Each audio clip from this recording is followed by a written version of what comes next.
this because- thing. Oh, We're okay. gonna have to make it Pardon? repetitive. I'm rolling now. So Oh, you are? Yes.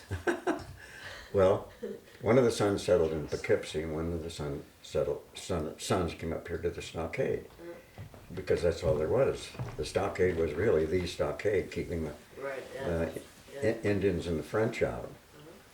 And of course, we always wonder when you talk about an enclosure, a fence, are you trying to keep people out? Right. Or are you trying to keep people in? Or some of each.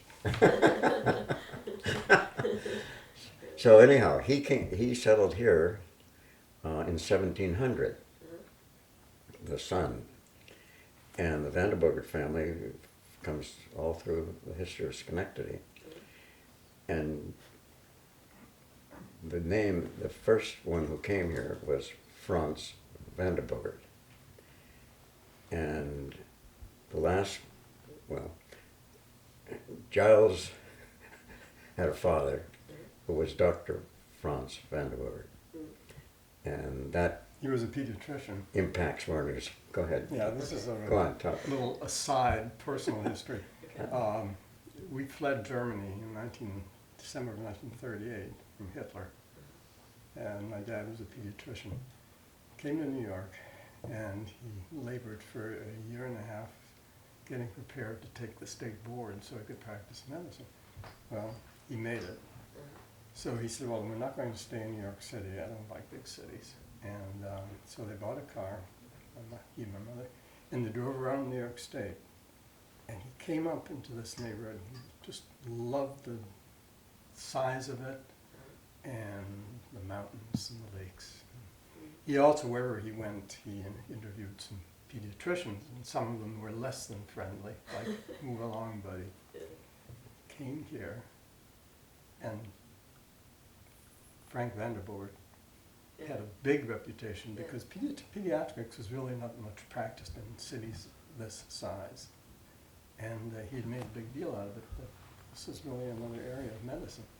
And so he went to see him, and he was just greeted with this tremendous warmth. And he said, oh, you must come with your background, 20 some odd years of pediatrics in Germany, and you'll love it here. Give him a big sales pitch. He lived right around the corner. So, of course, that's all my dad needed, that kind of, He had spent 2 weeks in a concentration camp before we came, so it was like, this is too good to be true. We came to Schenectady. And so, and my dad he first practiced on Park Place, which was around the corner, but not in the stockade.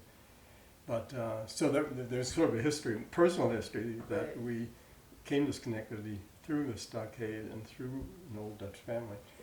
And then, just by sheer coincidence, his son became an architect. I worked for his son when I went to college, and one day my dad said, why don't you ask him whether he has any relationship to the guy that got us here? Well, you have to mention one thing. What? That when your dad went back to New York, before they moved to the city, Frank Vanderburger died. Yeah. Frank or Franz, his name. He was And, quite and there was young. He there was in an his- editorial in the Gazette that this is the first time the city of Schenectady has not had a Franz Vanderburger living in it. Yeah. So what did Giles do? He got married, and his first son is named Franz. Fix that situation. But the end of this story is that I eventually became a partner of Giles Vanderburger, and then Jim joined us. So the firm used to be Vanderburger, Feibes and Schmidt, and Vanderburger. Yeah, but you have to tell Feibes how that and happened. Vanderburger, Feibes and Schmidt. Anyway. Yeah. So When he was made partner, yeah. he said, well, I really haven't taken the grand architectural tour. I got to go to Europe for 3-4 months. All architects do that. And so And we'd he done- said, John said, well, okay, but do you know anybody who will cover for you? So I was in Cincinnati struggling, getting a practice going. Did a few jobs here and there. You come here. And he said, will you come up and cover for me? So I said, well, take a look anyhow. So I got off the train, saw this neighborhood. And the never left. It's just incredible. What was So- your impression of the neighborhood? Pardon me? What was your impression of the neighborhood when you got off that train? Oh, I was just overwhelmed with the architecture and the history and the people and its proximity to the river. And this is 1956.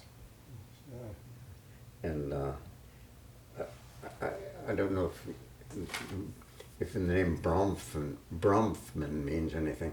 They own all of the Canadian liquor factories or liquor. And they have a daughter who Became a very important architectural. she became a very important architectural historian. And a mutual friend of ours was lecturing at Union College, so she came to hear him. And in doing so, we had a dinner party here for the lecturer, and she attended. And she came to the door, Werner answered the door, and she said, I'm not coming in, I'm not coming in. This neighborhood, my God, the narrow little streets, the houses, the river, Give me the 15, park. 20 minutes and tell me which direction to go. You know, this is a billionaire lady. Yeah. Then she raced around, she came back. She was instrumental in getting her father to build the Seagram Tower in New York City the way it is. She had you hire On Park Avenue. Mies van der Rohe, the architect, and he'll give you a good job. And he did. Anyhow, it was, you know, I was just overwhelmed. So, And I think that another connection, this can go on forever, but Jim had come from, we went to school in Cincinnati, University of Cincinnati, and he moved to Covington, which, you know, Cincinnati's right on the Ohio River. And across the river in Kentucky is a little town called Covington, and it has an historic district. And that's where he had an apartment, you see. So he was used to living in an historic district on the river. Okay. But of course, this wasn't a historic district at that point. Until you- it wasn't that. Right. Well, So it is that an was- historic district. It has not been protected by historic district zoning. That's That's how I right. like to say it. Good way of putting it. Yeah.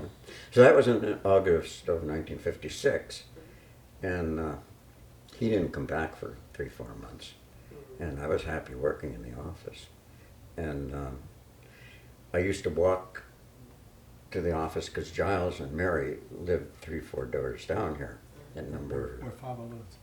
you know, where Father lives. Father's house. And we talked about the neighborhood and everything. And I said, you know, I'm basically a native of Erie, Pennsylvania. And what they have there is called Glenwood Neighborhood Association. Is there an association here in Schenectady? There was no association, no neighborhood associations. And of course, there were no historic districts, registered historic districts in the state of New York. So I said, well, something's got to be done about this. So first thing we did was started the Stockade Association. And you celebrated the 50th anniversary. No, you weren't president then, were you? That was a couple years ago. I wasn't president then, but yes, we did celebrate that with the first soiree. Oh, yes, Mhm. yes. Mhm. Yeah. Well, and that was formed in September. So a year later, we had an organization going. And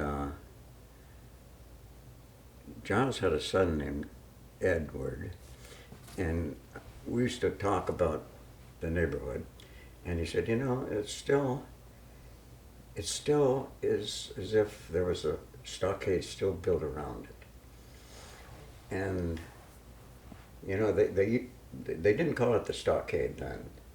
It was called Old Dorp or the village. Yeah. And, you know, there were predecessors here to us who, Ernie Cohen, who was a lawyer, and Phil Stanley, who taught at Union College, and John Watrous, worked at General Electric, and Giles Vandenboger. And these people had already sensed that there was something here that had to be explored. And they moved, they all moved here and lived here. So we said, you know, it's called The Village.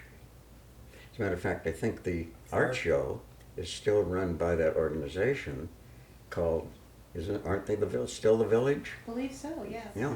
That's how that came. The Village Committee or something. Yeah. So we said, you know, the Village is too much like New York City. They've got the Village. And let's call it the Stockade. So, you know, you have to start propagandizing. You have to, yeah, And private, making unique names that people will pick up and won't confuse with Yeah. anybody else. So what was the other name?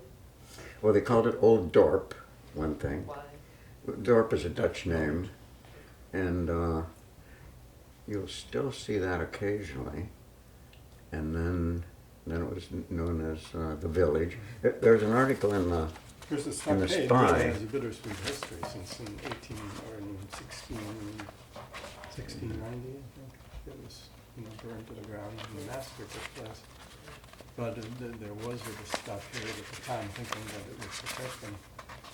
So that's in a way a very important feature of that is probably not too common amongst other historic districts.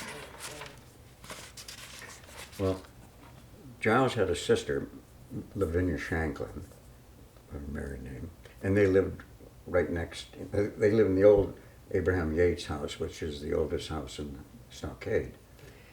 And next to that is the big house where her father and her mother lived. And that house is, what, 4 apartments now or something? And they lived in the entire house.